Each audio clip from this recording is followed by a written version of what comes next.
الحمدللہ رب العالمین والصلاة والسلام علی رسولہ الکریم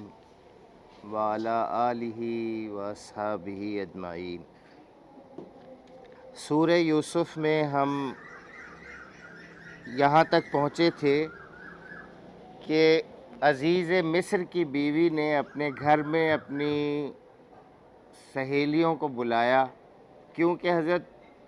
یوسف علیہ السلام کے حوالے سے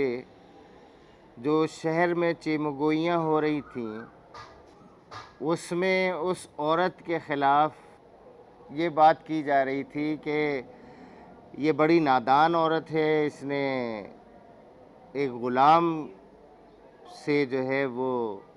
عشق لگایا ہوا ہے،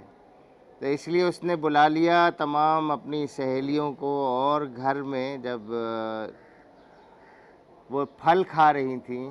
اس موقع پہ حضرت یوسف علیہ السلام سے کہا کہ تم یہاں سے گزرو،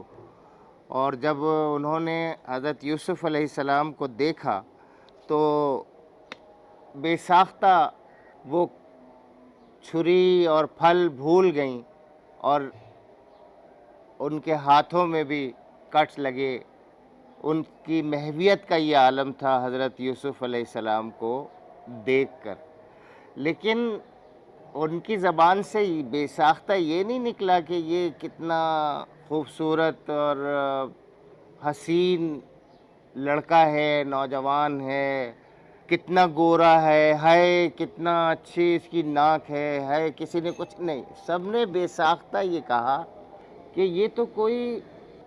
بزرگ، یعنی ایسا ہے جس کے اوپر احترام، جس کو احترام سے دیکھا جائے، اس کے ساتھ تو کوئی غلط کام سوچا بھی نہیں جا سکتا۔ اس طرح کا یہ ان کا کمنٹس تھا، یہ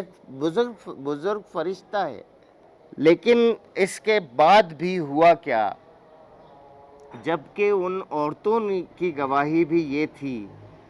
کہ یہ بہت بزرگی والا شخص ہے اور احترام اس کا حق ہے، لیکن اس عورت کی دیوانگی اور اس عورت کا جنون اور اس عورت کا تکبر، جو اس سوسائٹی میں اس کو جو مقام اس کو حاصل تھا، اس مقام کا آپ اندازہ لگائیں کہ اس مقام کو اگر انسان سنبھالے نہیں تو وہ کس درجے میں چلا جاتا ہے۔ یعنی اس نے تمام ان عورتوں کو مخاطب کر کے اس عورت نے کہا، دیکھا یہ ہے وہ شخص جس کے معاملے میں تم مجھے احمق بتا رہی تھیں، اور پھر اس کے بعد اپنے جرم کا اعتراف کیا کہ میں نے اس کو کوشش کی اپنے راستے پہ لگانے کی، پٹانے کی، رجھانے کی، برائی کی طرف آمادہ کرنے کی، لیکن یہ بچ نکلا۔ یعنی یہ بھی اللہ تعالیٰ کا احسان ہے کہ اس دن اس نے کوئی ایسا انتظام کیا ہوا تھا اس عورت نے کہ حضرت یوسف کے لیے بچنا ممکن نہیں تھا، کیونکہ وہ تو زبردستی کرنے پہ اتر آئی تھی، قمیص تو پھاڑ ہی دیا تھا۔ لیکن اس دن جو عزیز مصر آیا ہے اچانک، یہ اس عورت کی کیلکولیشن سے آؤٹ تھا یہ معاملہ، اور اللہ تعالیٰ ہے یہ کرنے والا، اللہ تعالیٰ ہے جس نے اس کو عزیز مصر کو بھی بھیجا ساتھ میں، اور اسی عورت کے عزیز کو بھی ساتھ میں کسی بھیج دیا، جس نے فیصلہ بھی کر دیا آن ٹائم، آن اسپاٹ۔ تو اس کو یہ ظاہر یہاں اس سے کیا جا رہا ہے کہ مگر یہ بچ نکلا، یہ اس کی ڈٹائی ہے، یہ اس کی پوزیشن ہے اس معاشرے میں کہ یہ زبردستی کسی ایسے شخص کو بھی جرم پر آمادہ کر سکتی ہے۔ اور یہ نہیں ہے کہ یہ ہزاروں سال پرانی کہانی ہے، یہ سوسائٹی کی حالت ہے، انسانی سوسائٹی کی، کہ اس کی جو اپر کلاس ہے اس میں طاقت ہوتی ہے، تو طاقت، یہ جو لوگ پاور کوریڈورز کی بات کرتے ہیں، اور جیسے ہی وہاں سے دعوت ملتی ہے تو پھولے نہیں سماتے، اور باسکٹ اور شیروانی اور خوشبویات اور طرح طرح کا جو ہے وہ ان کی چال ہی بدل جاتی ہے جیسے ہی اس طرف سے کوئی دعوت بھی آ جائے. اور سیلیبریٹ بھی کیا جاتا ہے. آج کل تو سیلیبریشن کے میڈیمز بھی بہت سارے ہیں, تو ہر جگہ ہی جو دیکھنے میں آیا ہے کہ صرف اس طبقے کی طرف سے کال آ جانا, اسی کو بہت سیلیبریٹ کیا جاتا ہے کہ ہمارے انکل کا انتقال ہوا تھا, اس پہ فلاں جو ہے گورنر اور فلاں صدر اور فلاں اس کے پرسنل اسٹاف نے فون کیا, اور ان کی خوشی کا کوئی ٹھکانہ نہیں رہتا, حالانکہ ان کو معلوم ہوتا ہے کہ اس نے سینکڑوں کی عزتیں خراب کی ہوں گی, ہزاروں کی جو ہے وہ اس نے مال لوٹے ہوں گے, اور کروڑوں انسان اس کی پالیسیز کی وجہ سے یہ تباہی کی طرف جا رہے ہیں. لیکن صرف ان کو ایک کال آ جانا, تعزیت کا ایک خط لکھ دینا, شادی کی مبارکباد دے دینا, اور اگر وہ ان کے آفس آ جائیں تو کیا کہنے. یہ ان کا حال اس زمانے میں بھی یہ تھا. ان کی پاور کا حال یہ کہ ان کی عورت تک یہ کہہ رہی ہے کہ یہ بچ نکلا. اور آگے سنیے ان کا تکبر.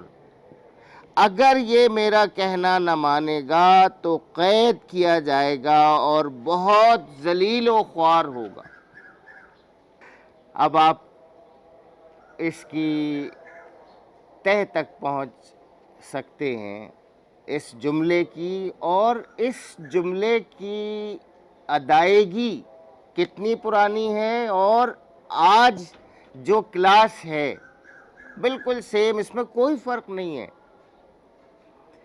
یہ اس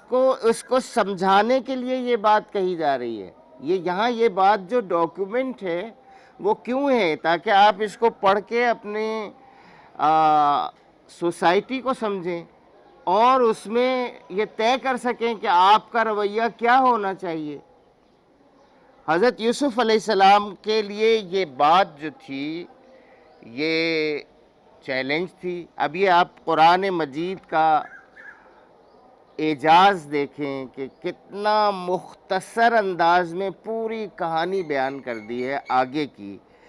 کہ میں نے اسے رجھانے کی کوشش کی تھی مگر یہ بچ نکلا. اگر یہ میرا کہنا نہ مانے گا تو قید کیا جائے گا اور بہت ذلیل و خوار ہوگا. اب اس کے بعد کوئی اور ایکشنز نہیں آ رہے ہیں سامنے. اب اس کے بعد کیسے وہ کیا, کیا ہوا, یہ سب کچھ اس کا ذکر نہیں ہے قرآن مجید میں, اور اتنی ڈیٹیل میں جانے کی ضرورت بھی نہیں ہے. صرف یہی بتانا مقصود ہے کہ وہ کس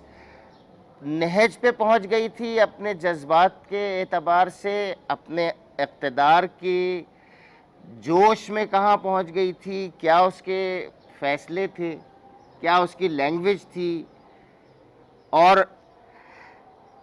اس کے فوراً بعد قرآن بتاتا ہے کہ حضرت یوسف علیہ السلام نے کیا موقف اختیار کیا. یعنی جب اس عورت نے حضرت یوسف علیہ السلام کو طرح طرح سے مجبور کیا ہوگا, اور آخری آپشن یہ ہوگا کہ میں تمہیں ظاہر ہے بلیک میل کروں گی, بلیک میل کر کے ہی ذلیل کیا جاتا ہے نا, بلیک میل کر کے ہی ذلیل کیا جاتا ہے, اس کے لیے کیا کچھ اس کے پاس ہو. اور دوسرا یہ کہ اختیار ہے, ظاہر ہے اس کے پاس, تو قید میں ڈالے گی.